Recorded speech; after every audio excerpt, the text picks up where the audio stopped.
ओम। सभी देशवासियों को संजीव कुमार का सादर नमस्कार। मैं संजीव कुमार आज दिनांक 3 मई 2025 के दिन YouTube पर अपने मासिक कार्यक्रम के अंतर्गत तुला राशि, वृश्चिक राशि और धनु राशि वाले जातकों को मई महीने के मासिक राशिफल और संबंधित उपायों की चर्चा करेंगे। हम आशा करेंगे कि हम लोग जो आपको उपाय बताएंगे आप लोग उन उपायों को मई माह में अपने जीवन में अपनाकर अपने जीवन को और अधिक सफल और संतुलित अवश्य करेंगे। हमारे द्वारा बनाया गया यह फलादेश आपकी चंद्र राशि के आधार पर बनाया जाता है। चंद्र राशि अर्थात आपकी कुंडली में चंद्रमा जिस राशि में है, जिस राशि संख्या में है, वह आपकी चंद्र राशि कहलाती है। यदि आप लोगों के पास अपनी निजी कुंडली नहीं है तो कोई बात नहीं, आप लोग अपने अपने नाम के अनुसार, अपनी नाम की राशि के अनुसार हमारे द्वारा बनाए गए फलादेश को देख सकते हैं और लाभ उठा सकते हैं। देखिए, कार्यक्रम आरंभ करने से पहले हम आपको बताना चाहेंगे कि मई महीने में ग्रह गोचर किस प्रकार है। 1 मई 2025 के दिन चंद्रमा मिथुन राशि में संचार कर रहे थे। सूर्य ग्रह इस समय मेष राशि में संचार कर रहे हैं, जो कि उनकी मित्र राशि है और उच्च राशि है। अब वे 15 मई को राशि परिवर्तन करेंगे और वृषभ राशि में संचार करेंगे। मंगल ग्रह पूरे महीने कर्क राशि में संचार करेंगे, जो कि उनकी नीच राशि मानी गई है। बुध ग्रह इस समय मीन राशि में संचार कर रहे हैं और वे 7 मई को राशि परिवर्तन कर मेष राशि में संचार करेंगे। इसी प्रकार वे 23 मई को पुनः राशि परिवर्तन करेंगे और वृषभ राशि में संचार करेंगे। गुरु ग्रह इस समय वृषभ राशि में संचार कर रहे हैं और वे 14 मई को राशि परिवर्तन करेंगे और मिथुन राशि में संचार करेंगे।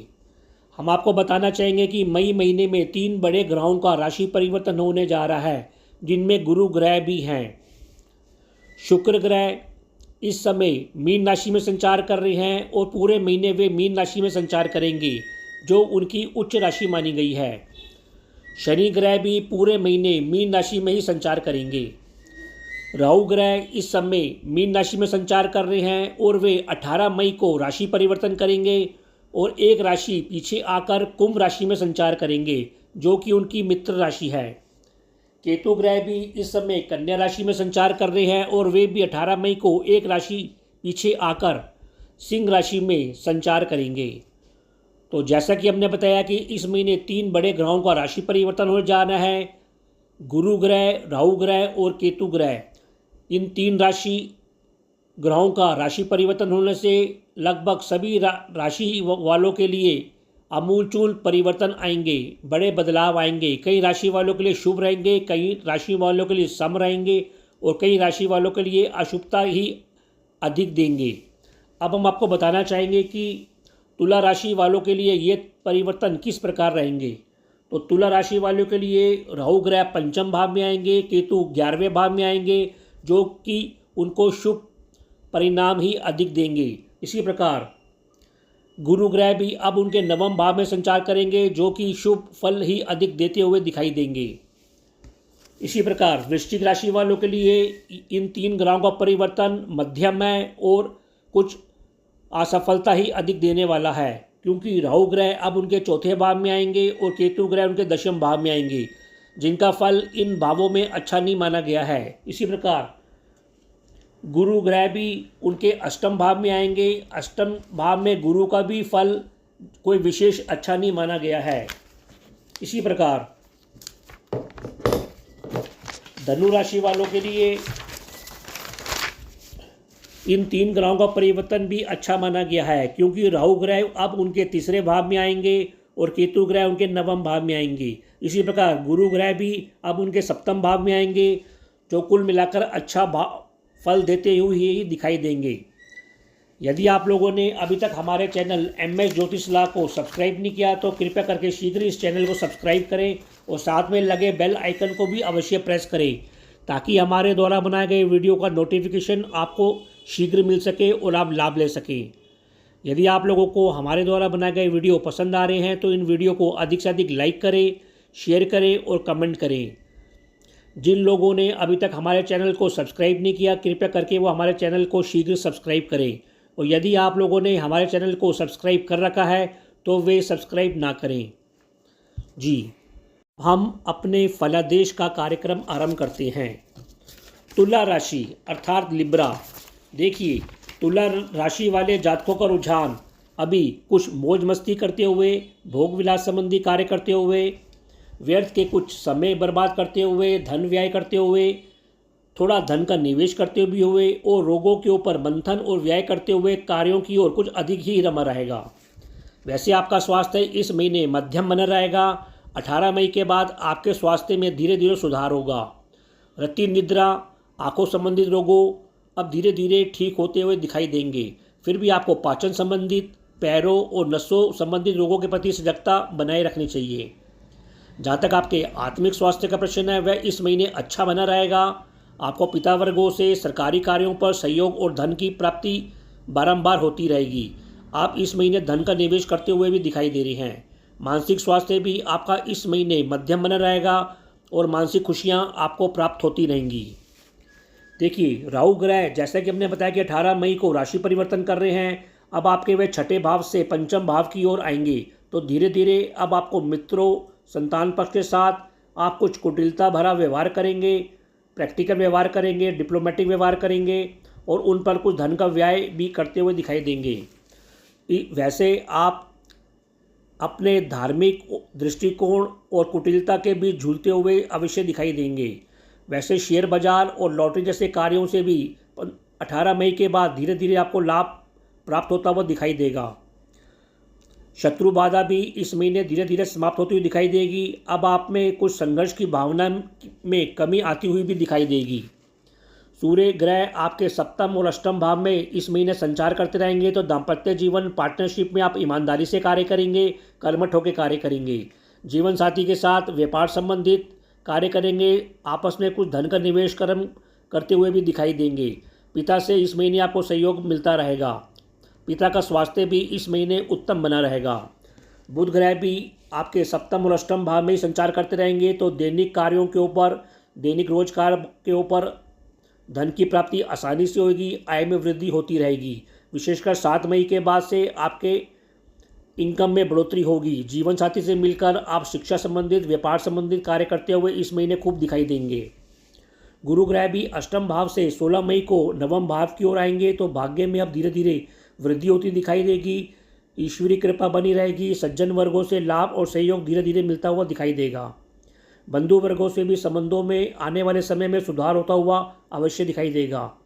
आप श्रेष्ठ कर्म करते हुए, श्रेष्ठ पराक्रम करते हुए अवश्य दिखाई देंगे। आपकी बुद्धि भी कुटिलता और सात्विकता धर्म के बीच झूलती हुई अवश्य दिखाई देगी। अर्थात आप कुटिलता और सात्विकता के साथ कर्म करते हुए दिखाई देंगे। आपको सलाह दी जाती है कि आप किसी को धोखे देने या कैरता जैसे कर्म करने से अवश्य बचाव करें। इसी प्रकार मंगल ग्रह आपके दशम भाव में पूरे महीने संचार करेंगे। तो कर्म और करियर क्षेत्र में आपको सलाह दी जाती है कि अधिक जोश न दिखाएं, झगड़े से बचें, विशेषकर 18 मई से पहले। वैसे विषयों पर, संपत्ति जैसे विषयों पर, घरेलू विषयों पर आप जोश के साथ कार्य करते हुए, ठोस कार्य करते हुए दिखाई देंगे। मित्रों, संतान पक्ष के साथ शांति से पेश आएँ तो अच्छा है, नहीं तो झगड़े संभव है। कुल मिलाकर तुला राशि वाले जातकों के लिए 18 मई के बाद भारी परिवर्तन आता हुआ दिखाई दे रहा है। यह परिवर्तन सकारात्मक होगा। आप केवल अपने स्वास्थ्य का ध्यान रखें। धीरे धीरे सभी स्थितियाँ पटरी पर आती हुई अवश्य दिखाई देंगी। फिर भी आपको उपाय के तौर पर लगातार शनिवार के दिन सरसों के तेल का दीपक पीपल के पेड़ के नीचे शाम को अवश्य प्रज्वलित करना चाहिए। शनि मंत्र ओम शम शनिचर नमः का जाप करना चाहिए। इसी प्रकार आपको मंगलवार और बुधवार को भगवान गणेश जी की पूजा अर्चना करनी चाहिए और हो सके तो कुत्ते को भोजन भी अवश्य कराते रहिए। वृश्चिक राशि अर्थात स्कॉर्पियो। देखिए, वृश्चिक राशि वाले जातकों का रुझान इस महीने धर्म कर्म के ऊपर, यात्राओं के ऊपर, अपने भविष्य निर्माण हेतु कृत्यों के ऊपर योजनाएं बनाते हुए, अपने बंधुओं के साथ कर्म व्यवहार करते हुए कुछ अधिक देखे जाएंगे। इस महीने आपका स्वास्थ्य नरम गरम रहेगा क्योंकि आपकी राशि का स्वामी मंगल अभी नीच राशि में संचार करेगा। फिर भी आपको 18 मई से पहले चोट चपेट के प्रति सावधानी रखनी चाहिए। 18 मई से पहले आपको तनाव, घरेलू तनाव, भ्रम से भी बचना चाहिए। 18 मई के बाद माता पिता का स्वास्थ्य का भी ध्यान रखें। आपका आत्मिक स्वास्थ्य इस महीने उत्तम बना रहेगा। आपको पिता वर्गों से, सरकारी क्षेत्रों से सहयोग और लाभ की प्राप्ति बारंबार होती रहेगी। आपका मानसिक स्वास्थ्य भी पूरे महीने उतार और चढ़ाव से भरा रहेगा। देखिए, राहु ग्रह 18 मई से आपके पंचम भाव से निकलकर चौथे भाव में आएंगे तो आपकी बुद्धि में कुटिलता की कमी आएगी। घरेलू क्षेत्रों में अब आप अपने माता के स्वास्थ्य का ध्यान रखें। संपत्ति जैसे विषयों के ऊपर, वाहन जैसे विषयों के ऊपर थोड़ी बहुत परेशानी बढ़ती हुई अवश्य दिखाई दे सकती है। केतु भी दशम भाव में आएंगे तो धीरे धीरे अब आपके आय में कुछ कमी आती हुई दिखाई देगी। करियर व्यवसाय क्षेत्र में कुछ परिवर्तन होंगे और कुछ परेशानियां भी धीरे धीरे उत्पन्न होती हुई अवश्य दिखाई देंगी। अतः आप सजगता बनाए रखें। माता और पिता के स्वास्थ्य, उनके साथ संबंधों पर भी ध्यान दें। शुक्र और शनि अभी आपके पंचम भाव में संचार करते रहेंगे तो आपकी बुद्धि गंभीरता से भरी रहेगी, तो मौज मस्ती के मूड में भी रंगी रहेगी। संतान, मित्र पक्ष के साथ आपका आनंद मंगल बना रहेगा। फिर भी आपको संतान के स्वास्थ्य का ध्यान रखना चाहिए क्योंकि संतान भी अब आपकी आलसी होती हुई दिखाई दे सकती है। हालांकि विद्या क्षेत्र में वे गंभीर चिंतन करती हुई, मनन करती हुई भी अवश्य दिखाई देगी, जिससे आपके परिवार में धन की वृद्धि होगी। घर का माहौल अच्छा बनेगा। परिवार में भी धर्म संबंधित कार्य होते हुए इस महीने अवश्य दिखाई देंगे। जीवन साथी के संग प्रेम भाव भी आपका इस महीने बढ़ता हुआ अवश्य दिखाई दे रहा है।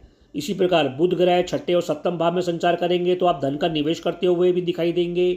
नौकरी संबंधित, अनुबंधों संबंधित कुछ नए नए करार होंगे, एग्रीमेंट होंगे, जिससे आपकी आय में वृद्धि होगी। शिक्षा के ऊपर भी आप धन का निवेश करते हुए अवश्य दिखाई दे रहे हैं। इसी प्रकार गुरु ग्रह अष्टम भाव में 16 मई से आएंगे तो परिवार, संतान, मित्रों पक्षों के साथ आप धीरे धीरे शिक्षा संबंधित कार्यों पर, धन संबंधित कार्यों पर चिंतन करेंगे, मनन करेंगे और नई योजनाएं बनाएंगे। वैसे कुछ आलसी होते हुए भी आप इस महीने अवश्य दिखाई देंगे, विशेषकर 18 मई के बाद। 18 मई के बाद धार्मिक व्यय बढ़ता हुआ, दान दक्षिणा बढ़ती हुई और धार्मिक यात्राएं बढ़ती हुई भी अवश्य दिखाई देंगी। इसी प्रकार संपत्ति और घरेलू क्षेत्र में आपको सलाह दी जाती है कि धोखे या परेशानी होने से बचें। कुल मिलाकर वृश्चिक राशि वालों के लिए यह समय कुछ प्रतिकूल अवश्य प्रतीत हो सकता है। आप धैर्य और सकारात्मक होकर कार्य करें तो आपको अल्प लाभ की प्राप्ति होती रहेगी। फिर भी उपाय के तौर पर वृश्चिक राशि वाले जातकों को हल्दी और चंदन का टीका प्रतिदिन अपने माथे लगाना चाहिए। इसी प्रकार प्रतिदिन आपको सतनाजा या बाजरा पक्षियों को भी अवश्य जिमाना चाहिए। धनु राशि अर्थात सैजिटेरियस, देखिए इस महीने आपका रुझान 16 मई तक अपने अनुबंधों के ऊपर, नौकरी जैसे कार्यों, सेवा जैसे कार्यों, इंश्योरेंस जैसे कार्यों पर रमा रहेगा।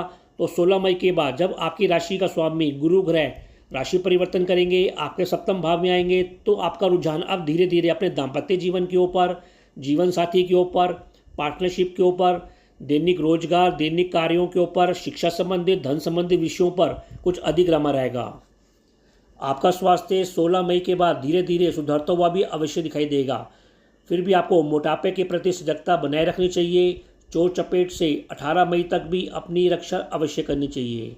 इसी प्रकार घरेलू भ्रम और तनाव भी 18 मई के बाद धीरे धीरे कम होता हुआ अवश्य दिखाई देगा। आत्मिक स्वास्थ्य इस महीने आपका उत्तम बना रहेगा। आपको पिता वर्गों से, सरकारी क्षेत्रों से खूब सहयोग और धन लाभ होगा। शिक्षा के क्षेत्र में भी आपको लाभ मिलेगा। मानसिक स्वास्थ्य भी आपका इस महीने उतार और चढ़ाव के साथ मध्यम बना रहेगा। देखिए, राहु ग्रह अब आपके चौथे भाव से निकलेंगे, 18 मई के बाद तीसरे भाव में आएंगे, तो धीरे धीरे आप घरेलू तनाव, भ्रम आपका कम होगा। संपत्ति, वाहन जैसे विषयों पर आपको आराम मिलेगा। माता पिता के साथ संबंधों में सुधार आएगा, उनके स्वास्थ्य में भी सुधार होगा। आप स्वयं इस समय अधिक पराक्रमी बनते हुए दिखाई देंगे। घरेलू क्षेत्रों में भी आप सहयोग देते हुए अवश्य दिखाई देंगे। इसका मतलब आप अधिक रिस्पॉन्सिबल होते जाएंगे। आपकी ज़िंदगी में इस साल भारी परिवर्तन आएंगे, जिससे आपके आय में भी वृद्धि होती हुई अवश्य दिखाई देगी। इसी प्रकार शनि और शुक्र ग्रह पूरे महीने चौथे भाव में ही संचार करते रहेंगे, तो कुछ घरेलू सुख सुविधा आपको प्राप्त होती रहेगी। विलासिता और आनंद में भी आप इस महीने डूबे रहेंगे। करियर क्षेत्र में, व्यवसाय क्षेत्र में भी आप मंगलचित होकर कार्य करते हुए दिखाई देंगे। और आपको लाभ और आनंद प्राप्त होगा। सूर्य ग्रह पंचम और छठे भाव में संचार करेंगे तो आपकी बुद्धि मेधावी बनी रहेगी, प्रखर बनी रहेगी। शिक्षा के क्षेत्र में मित्रों के साथ, संतान पक्ष के साथ आप उत्तम प्रदर्शन करते हुए दिखाई देंगे। अनुबंधों पर, नौकरी पर भी आपको लाभ की प्राप्ति होगी। इसी प्रकार बुध ग्रह भी शिक्षा के क्षेत्र में, व्यापार के क्षेत्र में, धन के क्षेत्र में इस महीने खूब सहयोग देते रहेंगे और आपको लाभ बारंबार होता रहेगा। गुरु ग्रह सप्तम भाव में 16 मई से आएंगे तो दाम्पत्य जीवन में सुख संतोष की वृद्धि होगी। नया पार्टनर भी आपसे जुड़ता हुआ अवश्य दिखाई देगा। आप स्वयं भी प्रखर बने रहेंगे, जोशीले बने रहेंगे और विवेकशील बने रहेंगे। जीवन साथी से, पार्टनर से खूब सहयोग मिलता हुआ इस महीने अवश्य दिखाई देगा। इसी प्रकार मंगल ग्रह पूरे महीने अष्टम भाव में निज राशि में मांगलिक योग बनाएंगे तो आपको सलाह दी जाती है कि मित्रों से संबंधों में बहसबाजी से बचें, झगड़े से बचें, आप अधिक क्रोध ना करें और अधिक रिस्क ना लें। कुल मिलाकर धनु राशि वाले जातकों के लिए यह महीना धीरे धीरे सुधार लाता हुआ है। उनके जीवन में आमूलचूल परिवर्तन आएंगे। आपको केवल अपने स्वास्थ्य का ध्यान रखना है। फिर भी उपाय के तौर पर धनु राशि के जातकों को इस महीने प्रतिदिन हनुमान चालीसा का जाप करना चाहिए, ओम भूम भुमाय नमः का जाप करना चाहिए। इसी प्रकार शनिवार के दिन सरसों के तेल का दीपक शाम को पीपल के पेड़ के नीचे अवश्य प्रज्वलित करना चाहिए और शनि मंत्र ओम शम शनिश्चय नमः का जाप करना चाहिए। तो यह कार्यक्रम आपको कैसा लगा? आप लोग अधिक से अधिक कमेंट देकर हमको अवश्य अवगत कराएं। हम आशा करते हैं कि हमने जो आपको उपाय बताए हैं, आप लोग उन उपायों को मई महीने में अपने जीवन में अपनाकर अपने जीवन को और अधिक सफल और संतुलित अवश्य करेंगे। तो अब मैं अपनी वाणी को विराम देना चाहूँगा और आप लोगों से आज्ञा लेना चाहूँगा। जी, ओम।